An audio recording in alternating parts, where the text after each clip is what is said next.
Bonjour à tous. Alors, donc cette vidéo, ça concerne le chapitre symétrie axiale et axe de symétrie pour les 6e. Donc, vous comprenez bien qu'avec mon petit tableau, les figures vont être pas hyper correctes, d'accord? Je vais jamais arriver à faire un truc parfaitement symétrique. Donc, ça va surtout être de la compréhension orale. Et puis, vous avez le cours écrit de toute façon dans le drive pour vous aider. Ok? Alors, donc, on va commencer par la symétrie axiale.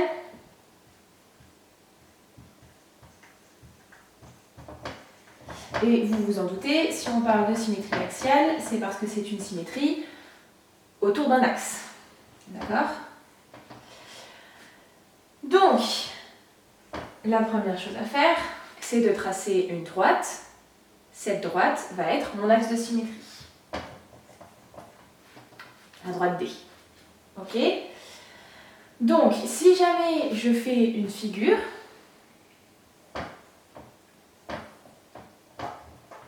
d'accord? La figure symétrique de la figure F par la droite D, ça va être la figure qui va se superposer à F si je plie la feuille selon D. D'accord? Donc, il faut que je dessine une figure. Bon, pareil, hein, ça va être à peu près parce que voilà. Voilà. On va dire que c'est le cas, d'accord? Si je plie la feuille selon la droite D, selon l'axe de symétrie, F et F' doivent se superposer. Dans ce cas, F' est le symétrique de F par rapport à D. D'accord? La figure F' est la figure symétrique de la figure F par rapport à l'axe de symétrie D. D'accord? Donc, ce point-là a pour symétrique A'. Si je trace la droite AA', c'est une droite qui est perpendiculaire à D. Là, je vais dire que c'est O. J'ai la distance OA qui est la même que la distance OA'. D'accord? Ça va être pareil pour ici.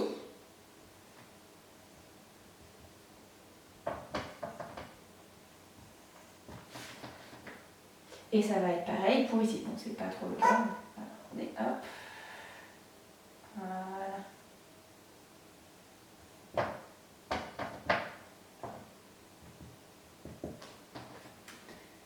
D'accord? Tous les points de la figure F, pour trouver leur symétrique par rapport à la droite D, je trace une droite perpendiculaire à la droite D passant par le point duquel je veux tracer le symétrique. Et je m'assure que... Oh, je vais mettre d'autres noms. Voilà. Et je m'assure que la distance entre ce point et la droite soit la même des deux côtés. Voilà. Ok? Ensuite, autre chose qu'on peut remarquer, là, vous voyez bien, j'ai exactement les mêmes figures, donc elles vont avoir les mêmes périmètres et la même aire. D'accord? Donc, la symétrie axiale conserve les longueurs, l'alignement, les mesures d'angle et les aires. Comme ça conserve les longueurs, ça conserve aussi les périmètres. D'accord? Donc ça conserve les longueurs, les angles, ok, tout ce qui va être alignement forcément, et du coup les aires, ça conserve tous les rapports. Donc l'alignement, par exemple, là si je trace un autre point que je vais appeler G, d'accord, si je trace son symétrique, ok, G', comme A, G et C, c'est un C ça. Comme A, G et C sont alignés, j'aurai forcément A', G' et C' qui seront alignés aussi. Ce qui est logique, hein, puisque du coup, là, ce segment-là, sa symétrie, c'est un autre segment. Donc tous les points qui appartiennent à ce segment, dans le symétrique, les points appartiendront aussi au segment symétrique. Ok. Ensuite, donc ça, c'est quand on a deux figures symétriques l'une par rapport à l'autre. Maintenant, on va voir quand on a un axe de symétrie d'une même figure. Donc, l'axe de symétrie d'une figure, c'est possible que ça n'existe pas, d'accord? Mais si jamais une figure a un axe de symétrie,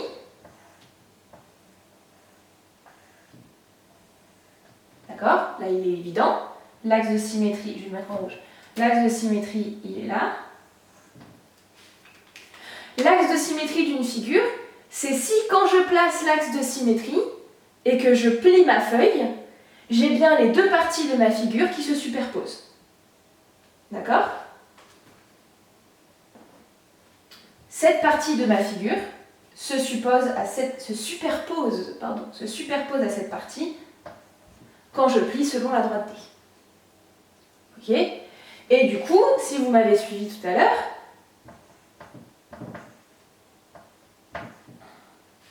le symétrique de A par rapport à D, c'est A' ici, et donc ici j'ai exactement la même longueur, et AA' est perpendiculaire à D.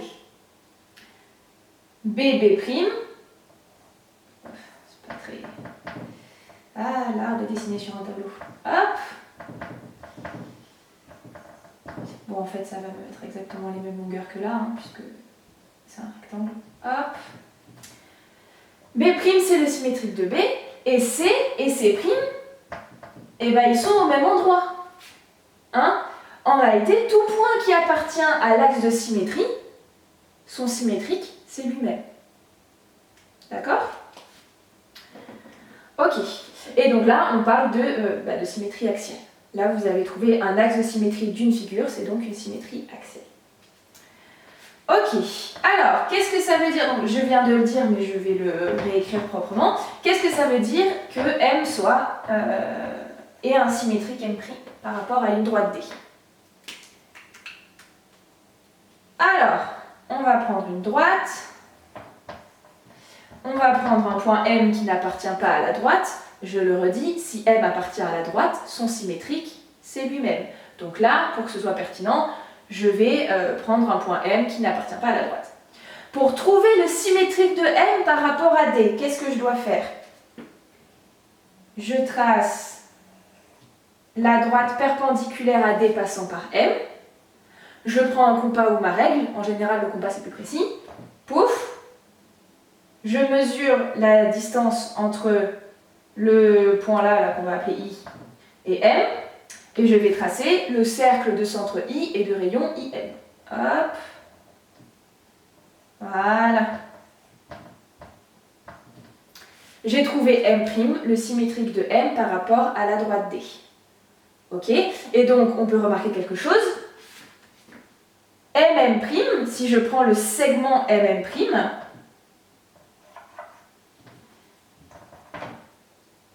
D, c'est exactement quoi? C'est exactement sa médiatrice. D'accord? Je rappelle ce que c'est, hein, la médiatrice d'un segment. C'est la droite qui passe par le milieu de ce segment, qui est perpendiculaire à ce segment. D'accord?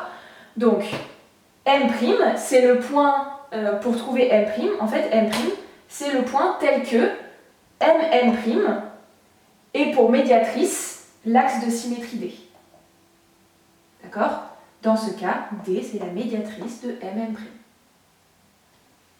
Ok. Alors, donc je ne vous refais pas le point, hein, si jamais, par contre, j'ai un point N ici, N', c'est au même endroit. Voilà. Ok, on continue. Qu'est-ce que c'est la suite? Hop. Ok, symétrique de figure usuelle.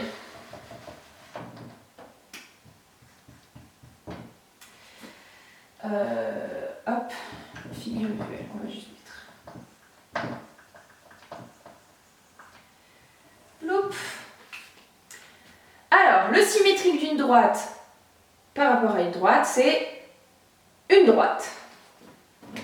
Donc là, c'est le moment où je vais commencer à mettre des couleurs parce que sinon, vous n'allez plus rien voir du tout. Alors, je vais faire mon axe de symétrie. Ok. Ça, c'est ma droite. Je vais l'appeler delta, comme ça on n'est pas perturbé. Delta. Et du coup, je veux trouver delta prime. Alors, comment je fais? Eh bien, c'est simple. Hein. Pour une droite, pour tracer une droite, la seule chose dont vous avez besoin, c'est de 2 points. D'accord? Une droite, c'est le chemin le plus court entre 2 points. Donc, je vais prendre 2 points. Celui-là, je ne le choisis pas au hasard, hein, c'est normal. Hop. Au final, c'est la droite AB du coup. Donc pour trouver delta prime, eh ben, je vais tracer les symétriques de A et de B par rapport à la droite D. Donc je vais le faire en vert. Comment on fait? Donc pareil, je trace une droite perpendiculaire avec mon équerre, que je n'ai pas, hein, donc je le fais à la main. Hop, je vais tracer une droite perpendiculaire à ce truc-là. C'est pas du tout perpendiculaire. Pas du tout. La joie de ne pas avoir de carreaux. Bon, on va dire que c'est perpendiculaire. Hein. Voilà. Et ensuite, toujours pareil, je prends mon compas, je le pose là. Hop. Ça croise ici. J'ai trouvé A'. Et B', on l'a dit tout à l'heure, bah, il est au même endroit que B. Ok? Donc maintenant, pour tracer le symétrique, toujours en vert, je relie A et B', A' et B'.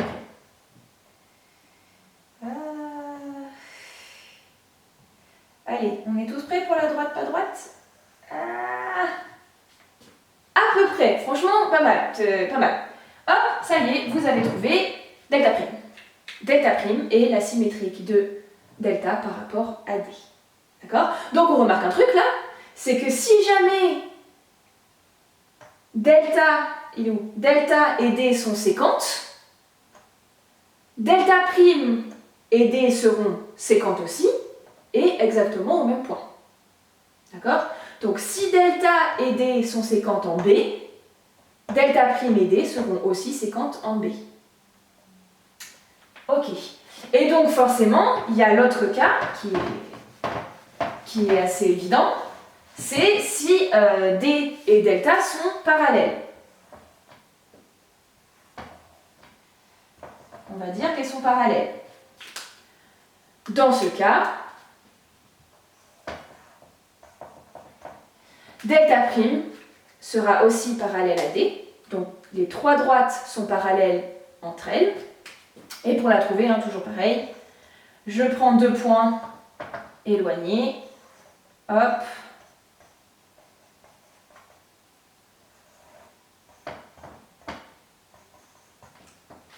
voilà.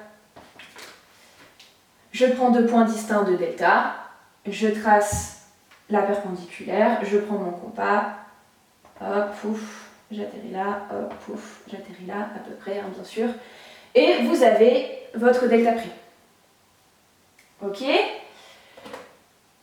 Un segment, c'est juste une portion de droite. Donc tout ce que je viens d'expliquer pour les droites, ça fonctionne pour les segments. Le symétrique d'un segment par rapport à un axe de symétrie D, c'est un autre segment de exactement la même longueur, d'accord? Puisque la symétrie axiale... Ouh, j'ai parlé trop vite. Parce que la symétrie axiale conserve les longueurs.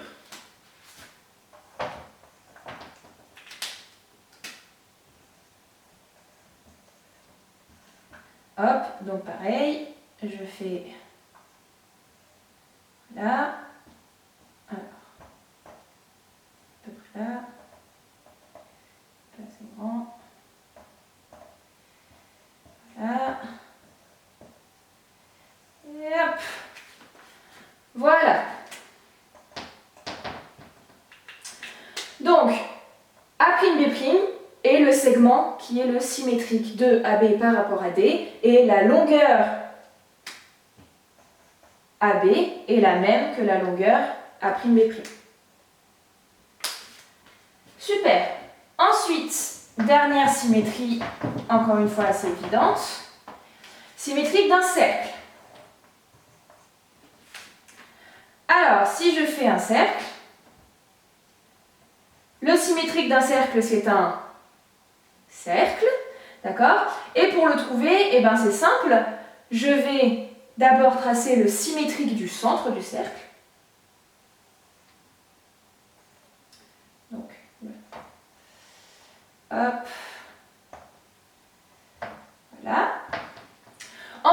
avec mon compas, je mesure le rayon. Comme la symétrie axiale conserve les longueurs, c'est un cercle d'exactement le même rayon. Ils ont le même rayon. Donc je prends là, hop, et je fais un cercle de même rayon. Bon, à peu près, là ça ressemble à des patates, donc forcément ça marche pas. Mais si vous avez un compas, c'est les mêmes cercles, ok? C'est exactement les mêmes cercles, et du coup, ils ont juste leurs centres qui sont symétriques l'un par rapport à l'autre, par rapport à la droite B. D'accord? Voilà, donc ils ont le même rayon. Ils ont le même rayon. Voilà. Ensuite, on continue. Donc, axe de symétrie de figure usuelle. Bon, on va rester là-dedans. Alors, sauf que maintenant, au lieu de faire des symétries axiales, on va faire des axes de symétrie. Donc, si je prends... qu'est-ce que j'ai commencé? La médiatrice d'un segment est un axe de symétrie... D'accord. Donc, si je prends un segment, c'est bien ce que j'avais en tête pour commencer. Si je prends un segment, l'axe de symétrie, un axe de symétrie de ce segment évident, c'est la médiatrice de ce segment. Donc, je prends le milieu et je trace la perpendiculaire. Alors, soit je fais ça avec une équerre, d'accord? Très classique, et avec une règle du coup pour trouver le milieu. Soit je fais ça avec le compas pour trouver la médiatrice, ok? Parce que, je vous le dis juste après dans le cours, oui, je vous le dis juste après. Oui, parce que si je prends un point M appartenant à la médiatrice D, d'accord? Donc la médiatrice, un axe de symétrie, on a dit. N'importe quel point M qui appartient à la médiatrice d'un segment est à équidistance, retenez ce mot, équidistance, de A et de B. On dit aussi que le point M est équidistant de A et de B. C'est-à-dire que j'aurai forcément MA qui vaut MB. Là, hop. J'aurai forcément MA qui vaut MB. Donc on est d'accord, si je prends un compas et que je prends un rayon quelconque mais qui correspondra à MA, si je me mets cette fois-ci de centre B, il faut que le rayon soit le même. Donc en général, ce qu'on fait, c'est qu'on prend un rayon plus grand que la moitié, hein. Sinon vous ne couperez pas. Donc vous prenez un rayon plus grand que la moitié, vous tracez un premier cercle, d'accord? Donc un truc comme ça va atterrir là. Vous gardez le même espacement sur votre compas, vous soulevez la mine, vous placez en B, toujours avec le même écartement, et vous tracez l'autre côté. Et du coup, vous allez vous croiser, et à l'intersection de ce que vous allez faire, se trouve le point M. D'accord? C'est comme ça qu'on trace une médiatrice avec un compas. J'espère que c'était clair, parce que j'ai pas de compas sur mon tableau. Donc de toute façon vous aurez des exercices là-dessus. Mais voilà. Ok, et du coup, donc j'ai dit un axe de symétrie, pourquoi? Il y a un autre axe de symétrie du segment AB, c'est tout simplement la droite AB.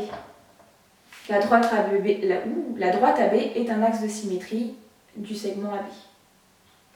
D'accord? Ok, c'est parfait. Oui, du coup, il y a la propriété inverse. Si vous trouvez un point M tel que la distance MA est la même que la distance MB, alors M appartient forcément à la médiatrice de AB. D'accord? Donc c'est équivalent. Si j'appartiens à la médiatrice de AB, alors MA égale MB. Si MA égale MB, alors j'ai démontré que M appartenait à la médiatrice. Ça peut vous être demandé dans un exercice. On va vous dire une distance tel truc, on calcule, vous trouvez une autre distance. Est-ce que M appartient à la médiatrice? Si vous trouvez les mêmes distances, oui. Si vous ne trouvez pas les mêmes distances, non. Voilà, et toute dernière chose, donc l'axe de symétrie d'un angle. Qu'est-ce que c'est l'axe de symétrie d'un angle? Et bien, si vous vous souvenez du chapitre sur les angles, on l'a déjà vu ensemble.